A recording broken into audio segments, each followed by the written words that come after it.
충격적인 장면이 전 세계를 강타했습니다. 세계 10대 제약기업 베론 파마의 CEO 에바 슐츠가 글로벌 신약 발표 기자회견 도중 갑자기 자리를 박차고 일어나 카메라 앞에서 무릎을 꿇은 것인데요. 월스트리트 저널, BBC, 블룸버그 등 글로벌 경제 매체들은 이 충격적인 장면을 실시간으로 중계했습니다. 철벽의 여왕으로 불리던 그녀를 무너뜨린 것은 무엇이었을까요? 더 놀라운 사실은 그 후 그녀가 한국의 작은 연구소를 찾아 도움을 청했다는 점입니다. 독일, 미국, 영국의 최첨단 의료 시스템도 해결하지 못한 문제를 한국의 전통의학이 기적처럼 해결했습니다. 도대체 한국의 어떤 치료법이 글로벌 CEO의 인생을 완전히 바꿔놓았을까요? 그녀가 모든 경력과 위신을 던져버리면서까지 한국에 정착하기로 결심한 이유는 무엇일까요? 지금 그 사연을 공개합니다. 제 이름은 에바 슐츠입니다. 48세. 글로벌 제약사 베론 파마의 CEO죠. 비즈니스 위크에서는 저를 철벽의 여왕이라 불렀습니다. 그 말이 싫지 않았어요. 오히려 자랑스러웠죠. 감정에 휘둘리지 않는 냉철함이 제 트레이드마크니까요. 감정은 비효율적입니다. 이 말은 제가 신입 임원들에게 항상 하는 첫 조언이었습니다. 결과와 수치, 그것만이 진실이라고 믿었어요. 그런 제 인생이 단 하루 만에 뒤집혔습니다. 프랑크푸르트 본사에서 콜롬비아 지사와 화상회의를 진행하던 중이었어요. 비서가 황급히 회의실 문을 열었죠. 슐츠 회장님, 어머님께서 병원에. 그 순간부터 모든 것이 느리게 흘러갔습니다. 어머니가 갑작스러운 전신 붓기와 호흡 곤란으로 중환자실에 입원하셨다는 거예요. 어머니는 제게 유일한 가족이었습니다. 8살 때 아버지를 잃고 어머니 홀로 저를 키우셨죠. 독일 최고의 병원 중환자실, 최첨단 의료 장비와 유럽 최고의 의사들. 그러나 3일이 지나도 원인을 찾지 못했습니다. 자가 면역 반응으로 보이지만 어떤 항원에 반응하는지 확인할 수 없습니다. 주치의의 말에 처음으로 분노가 치밀었어요. 전 세계 최고의 의사들을 모으세요. 비용은 상관없습니다. 스위스, 미국, 영국에서 온 전문의들. 그러나 결론은 같았습니다. 원인 불명의 면역 반응입니다. 스테로이드로 증상을 완화할 뿐이죠. 그날은 제 신약 발표 기자회견이 있던 날이었어요. 베론 파마의 미래를 책임질 항암제였죠. 하지만 어머니 곁을 떠날 수 없었습니다. 화상으로 기자회견에 참석했어요. 슐츠 회장님, 이번 신약이 베론 파마의 시가총액을 2배로 끌어올릴 것으로 예상되는데요. 그때였습니다. 모니터 옆으로 어머니의 산소 포화도가 급격히 떨어지는 것이 보였어요. 의사들이 달려들었죠. 죄송합니다. 이만. 화면 속 수백 명의 기자들 앞에서 자리를 박차고 일어났습니다. 카메라가 저를 쫓았죠. 어머니의 침대 앞에 무릎을 꿇고 손을 잡았어요. 그 장면이 전 세계 경제 뉴스에 생중계되었습니다. 전 세계를 지배하던 여왕이 한 사람의 엄마로 무너졌다. 다음 날 뉴욕 타임스의 헤드라인이었어요. 처음으로 제 차가운 이성이 무너지는 것을 느꼈습니다. 제 인생을 통틀어 가장 무력한 순간이었죠. 세계 최고의 병원에서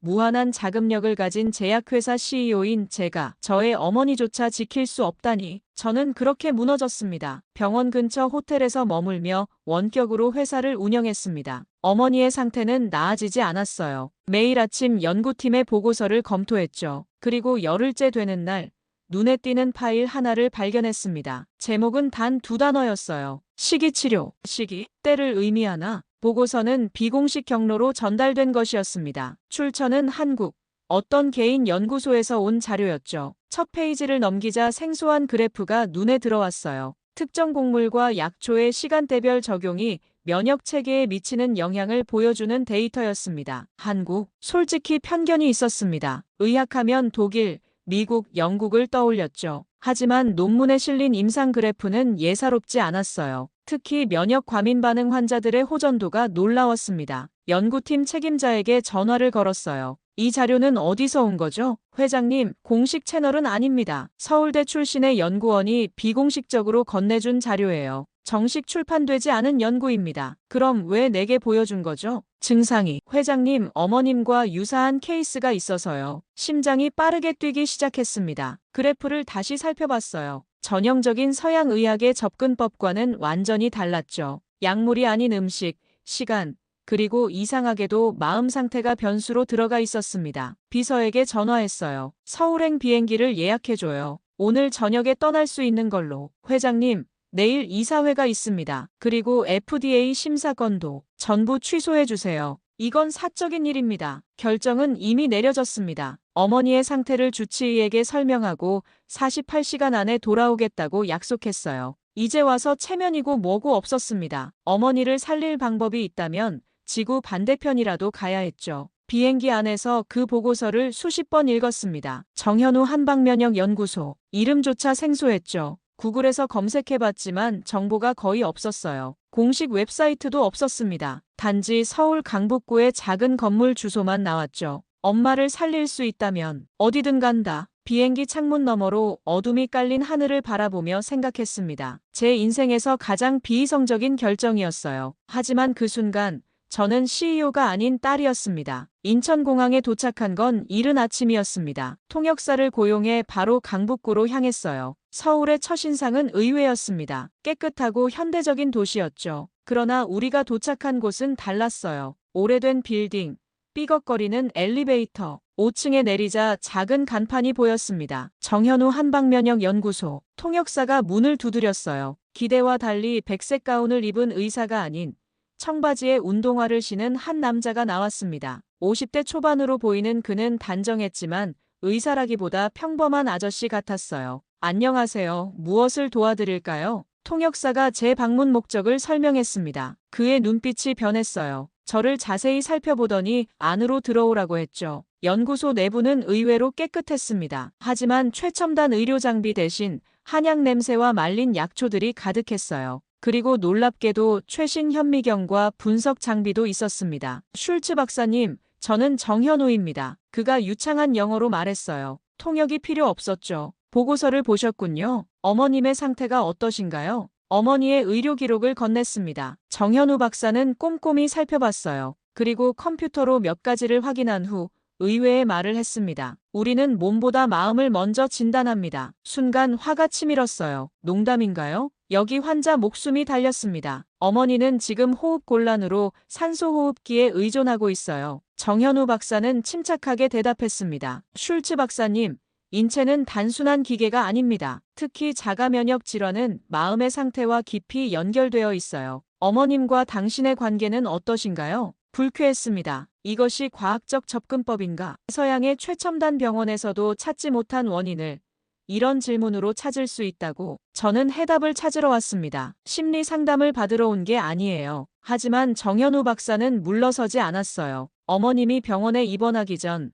마지막으로 대화한 것은 언제인가요? 어떤 음식을 좋아하셨나요? 어떤 시간에 가장 편안해하셨나요? 질문이 계속되었고 점점 당혹스러웠습니다. 하지만 더 당혹스러운 건 이런 질문들에 제대로 답할 수 없다는 사실이었어요. 지난 3년간 어머니와 제대로 된 대화를 나눈 적이 없었습니다. 회사 일에 파묻혀 한 달에 한 번 전화통화가 전부였죠. 식이요법은 단순한 약물 치료가 아닙니다. 우리는 환자의 전체 생활 리듬, 음식 습관, 그리고 감정 상태까지 고려해요. 특히 면역계는 이 모든 것에 반응합니다. 정현우 박사의 설명을 들으며 점점 혼란스러웠어요. 이것이 과학인지 미신인지 구분할 수 없었습니다. 하지만 마지막 희망이었기에 한 번 기회를 주기로 했죠. 3일입니다. 변화가 없으면 돌아갑니다. 정현우 박사는 고개를 끄덕였어요. 그리고 놀랍게도 지금 당장 독일로 함께 가자고 했습니다. 어머니를 직접 진찰하고 싶다고요. 하지만 필요한 건 단 몇 가지뿐입니다. 고온 보리찜, 특정 약초, 그리고 시간별 식이요법이죠.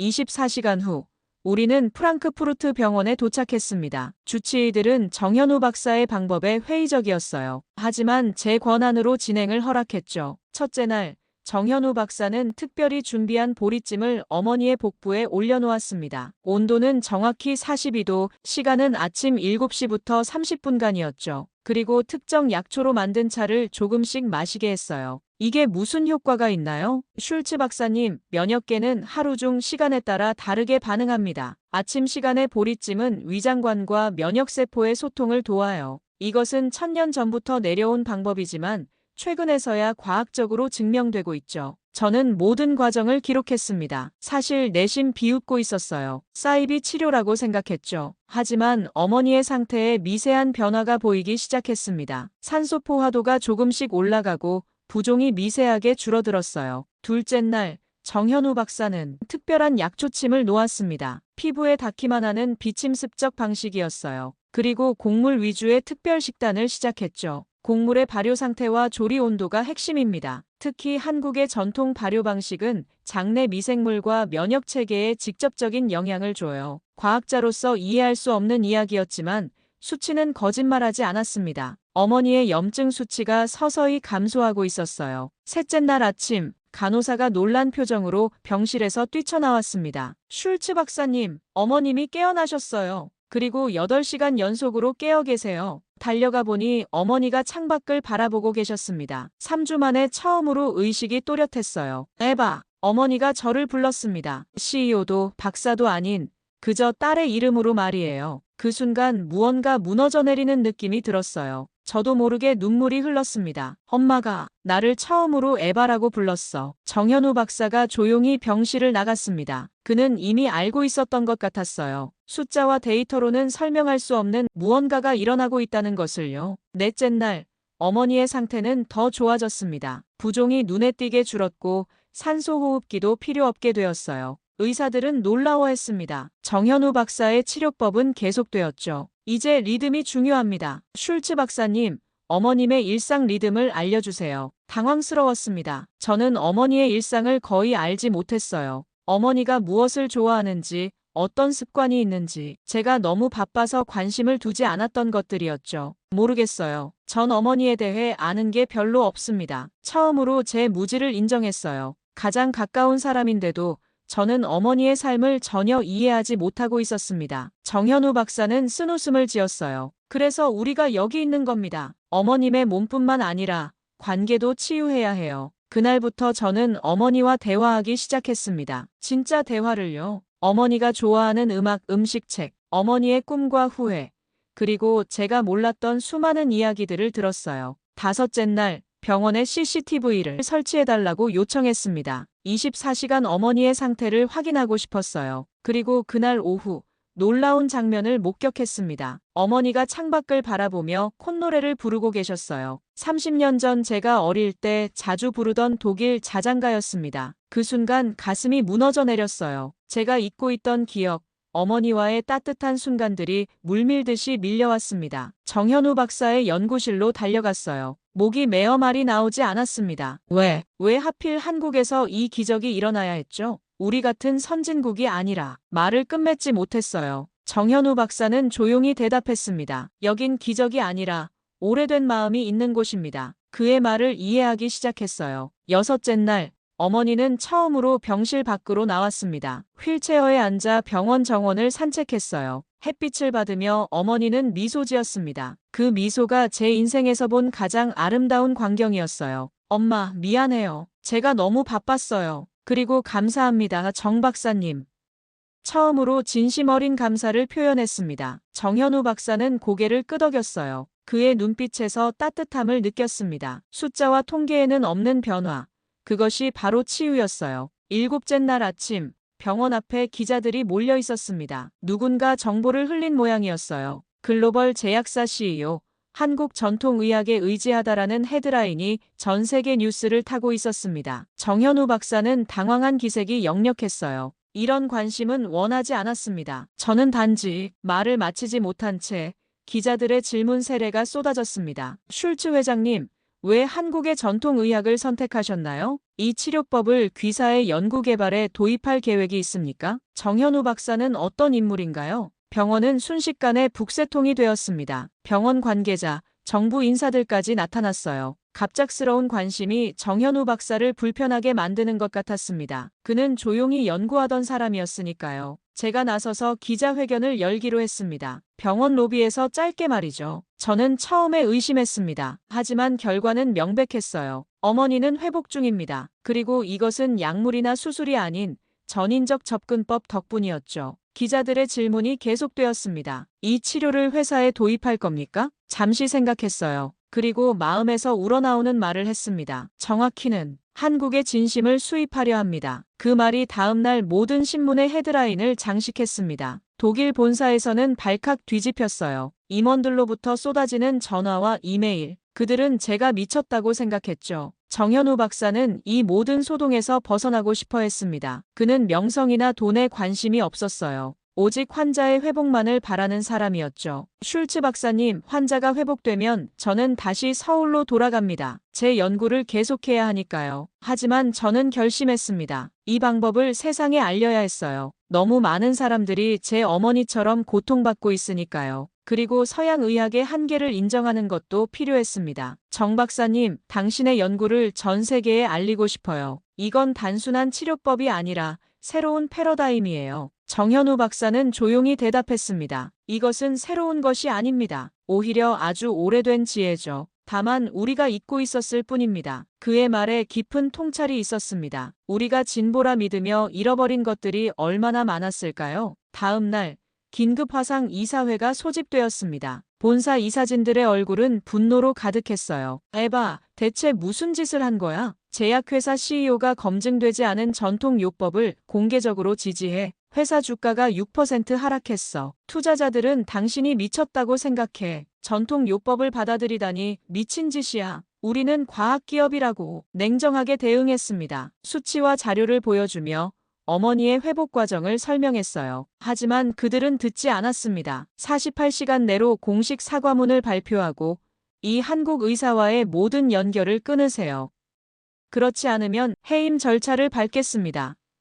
최후 통첩이었습니다. 회사를 위한 결정인지 자존심 때문인지 분간할 수 없었어요. 하지만 한 가지 확실한 것은 제가 본 것을 부정할 수 없다는 점이었습니다. 병실로 돌아와 정현우 박사에게 상황을 설명했어요. 그는 이해한다는 듯 고개를 끄덕였습니다. 걱정 마세요. 저는 내일 서울로 돌아갑니다. 어머님은 이제 위험한 상태가 아니니까요. 제가 준비한 식이요법과 치료 계획을 따르시면 됩니다. 말없이 그에게 고개를 숙였습니다. 그는 제 경력이나 회사를 걱정하지 않았어요. 오직 어머니의 건강만을 생각했죠. 그날 밤 어머니가 편지를 한 장 써놓으셨습니다. 침대 옆 탁자 위에 놓인 종이를 집어들었어요. 사랑하는 에바, 내 딸아. 내가 이렇게 변할 줄 몰랐구나. 항상 완벽하고 냉철한 너였는데 이번 일로 내 안에 있던 따뜻함을 다시 보게 되어 기쁘구나. 너를 CEO가 아닌 딸로 키우길 참 잘했구나. 무엇을 선택하든 엄마는 내 편이란다. 눈물이 뺨을 타고 흘렀습니다. 언제부터 저는 어머니가 아닌 회사를 위해 살아왔을까요? 어머니는 항상 저를 직업이 아닌 한 사람으로 바라봐 주셨는데 저는 그것을 깨닫지 못했어요. 다음 날 아침 결정을 내렸습니다. 비서에게 전화해 사직서를 준비하라고 지시했어요. 그리고 정현우 박사를 찾아갔습니다. 결정했습니다. CEO직을 내려놓을 거예요. 그리고 당신의 연구를 돕고 싶습니다. 정현우 박사는 놀란 듯했지만 곧 미소를 지었어요. 서울에서 뵙겠습니다. 하지만 정말 괜찮으신가요? 당신의 경력과 인생이 사라질 수도 있어요. 제 인생은 이제 다시 시작됩니다. 진정한 의미의 치유가 무엇인지 배우고 싶어요. 사직 기자회견은 폭풍 같았습니다. 주가는 더 하락했고 경제 분석가들은 저를 비난했어요. 하지만 처음으로 자유롭다고 느꼈습니다. 어머니의 회복은 계속되었고 한 달 후 저는 어머니와 함께 서울행 비행기에 올랐어요. 한국에서 새로운 삶을 시작하기 위해서였죠. 서울에 정착한 지 3개월이 지났습니다. 정현우 박사의 작은 연구소는 점점 변화하고 있었어요. 제 경험과 어머니의 치료 사례가 알려지면서 세계 각국에서 문의가 쏟아졌습니다. 정 박사님, 오늘도 독일에서 연락이 왔어요. 협약을 맺고 싶다고 합니다. 연구소는 한 해 면역융합 치료소로 확대되었습니다. 제 경영과 정현우 박사의 의학적 지식이 만나 시너지를 내기 시작했어요. 어머니도 연구소에서 일하며 환자들을 돌봤습니다. 특히 외국인 환자들과의 소통을 담당하셨죠. 독일, 프랑스, 일본, 미국의 병원들이 연이어 협약 문의를 해왔어요. 처음에는 회의적이던 서양 의학계도 결과를 부정할 수 없었습니다. 특히 난치성 면역질환에서 놀라운 효과를 보였으니까요. 전통의학과 현대의학의 융합. 이것이 미래입니다. 의학 컨퍼런스에서 발표할 때마다 이렇게 말했어요. 더 이상 한쪽만 고집하지 않았습니다. 양쪽의 장점을 모두 받아들이는 겸손함이 필요했어요. 어느 날 전 세계 유명 병원의 대표들을 초청해 워크숍을 열었습니다. 서울 외곽의 한 곡물밭이었어요.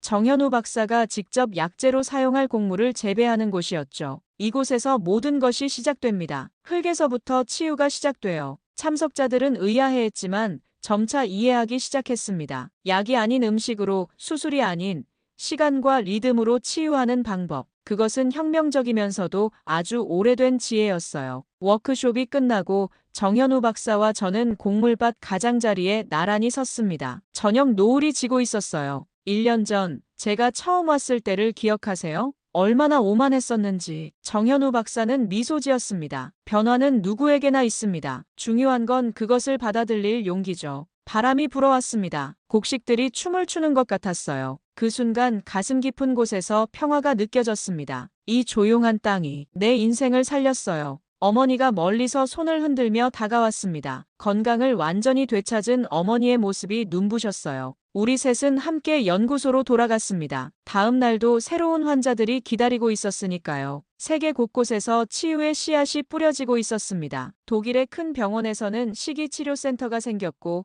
미국의 의과대학에서는 한의학 과정이 개설되었어요. 작은 변화들이 모여 큰 흐름을 만들어가고 있었습니다. 엄마, 정 박사님, 이제야 제가 진정한 성공이 무엇인지 알 것 같아요. 그것은 주가나 실적이 아니었습니다. 누군가의 삶을 더 나은 방향으로 바꾸는 것. 그것이 진정한 성공이었어요. 철벽의 여왕이었던 제가 이제는 치유의 다리를 놓는 사람이 되었습니다. 차갑게 외면하던 그곳. 한국. 지금 그 나라가 세상을 다시 고치고 있습니다. 숫자가 아닌 마음으로, 기계가 아닌 사람으로. 조용하지만 강한 나라. 한국에서 시작된 치유의 혁명은 계속됩니다.